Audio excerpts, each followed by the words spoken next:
కొన్నిసార్లు తాకట్టు కన్నా అమ్మకమే మేలు కదా. Value gold 9477894778. నువ్వైనా తీసుకోమా. అమ్మా దివ్య, గుప్పెడు మెతుకులకు కూడా అక్కాబావా మీద ఆధారపడ్డ ఒక చవట దద్దమ్మ కోసం కన్న తండ్రినే ఎదిరిస్తావా? వస్తాను.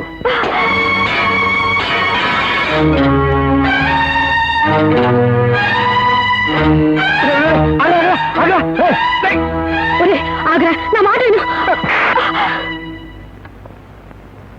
లుక్ మిస్టర్ కృష్ణ, కుప్పెడు మెతుకులకు కూడా అక్కాబావ మీద ఆధారపడ్డ మీకు ఎందుకు ఇంత రోషం?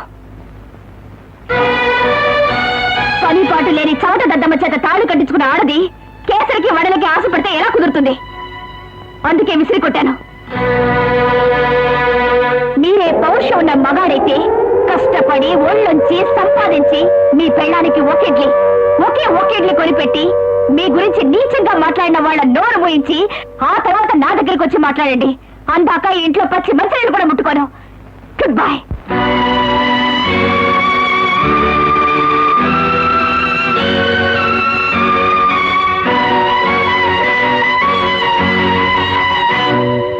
ఆడదే ఆధారం, మన కథ ఆడనే ఆరంభం.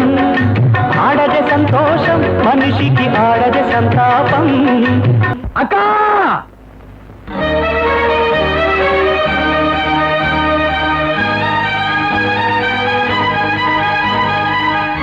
ఆశీర్వాదం చేయక. ఏంటో విషయం? చేయక.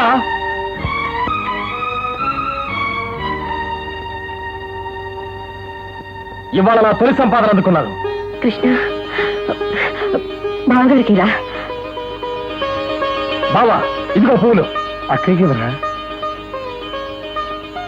రై, నువ్వు ఆశీర్వదించరా. నేనెందుకు? నువ్వు నాకు అన్నయ్య కదరా, అందుకురా. అదేదో కాస్త మర్యాద చెప్పొచ్చుగా. త్వరగా రావే, కొట్టేటట్టున్నాడు. దీర్ఘ సుమంగళి బావా. వదినా,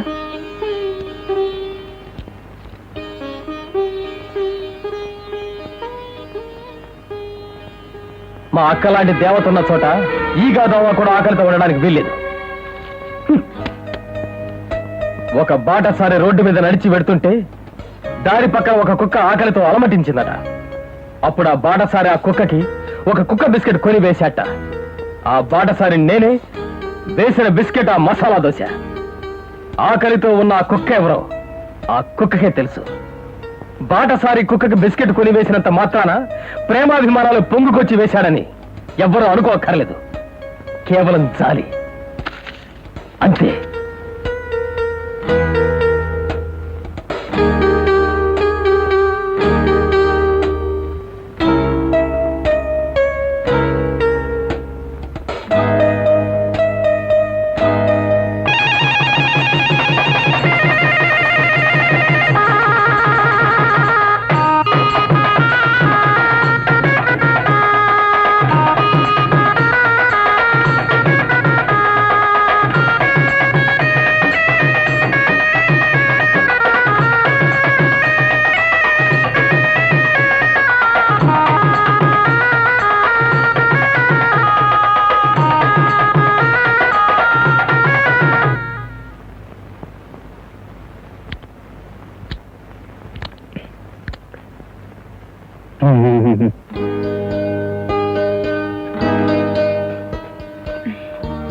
ఒంటి గంట అయినట్టుంది. అవును, అయింది. క్యారియర్ పట్టుకెళ్ళే మనిషి ఇంకా రాలేదు. అవును, రాలేదు.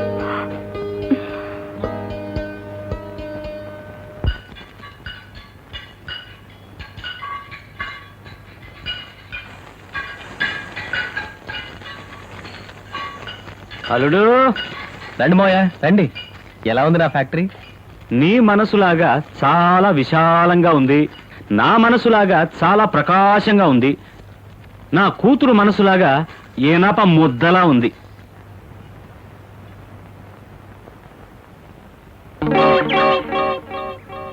అల్లుడు, నా కూతురికి నా మీద చాలా కోపమయ్యా.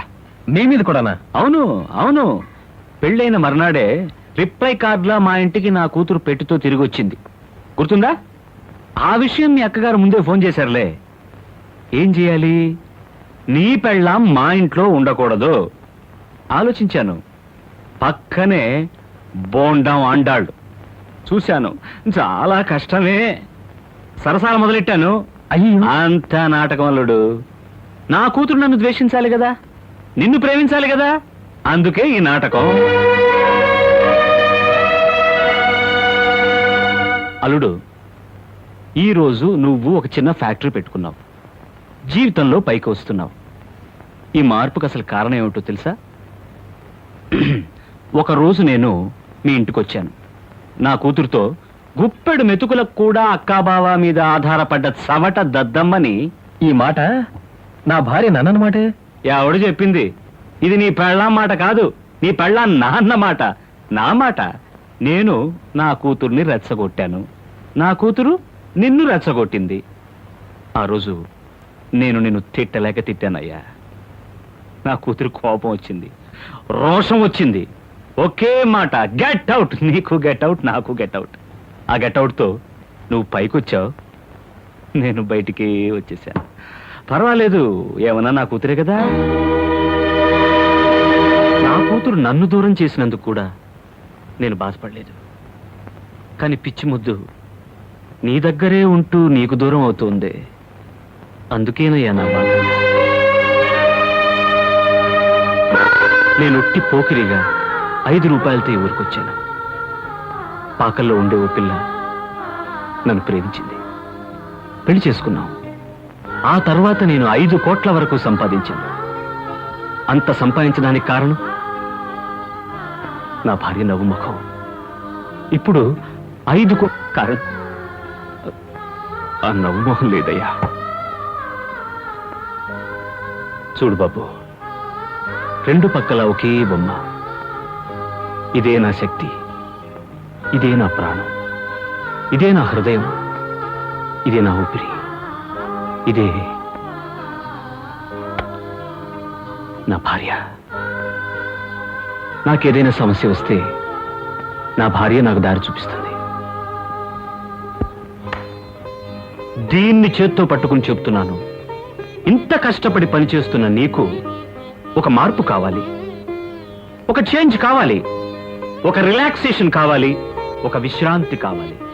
ఇదంతా ఒక ఆడదాని వల్లే లభిస్తుంది. ఎప్పుడు ఇదంతా నా కూతురు నీకివ్వడం లేదో అటువంటి ఆడదాన్ని వెతుక్కుంటూ వెళ్ళు, ఏం తప్పులేదు. నీ మామగారిని చెప్తున్నాను. సారీ మాయ, నీ కూతురికి నా మీద ఇష్టం లేకపోవడం నా దురదృష్టం. కానీ నా కంఠంలో ప్రాణం ఉండగా ఆమె తప్ప మరో ఆడదాని గురించిన ఊహ కూడా నా మనసులోకి రాదు.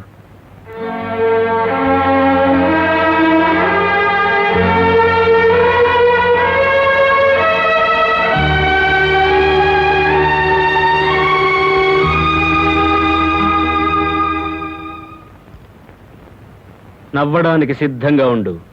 ఏమిటి మాయ మీరనేది? తరువాత నీకే అర్థమవుతుంది.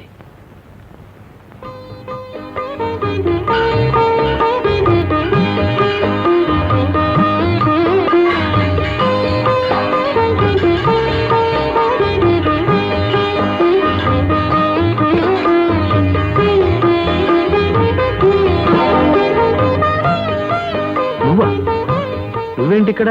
నా మొగుడు ఫ్యాక్టరీకి నేను వచ్చాను. అది అడగడానికి నువ్వెవరు భద్రాచలం రుద్రయ్య? భద్రాచలం రుద్రయ్య? నన్నే? అవును.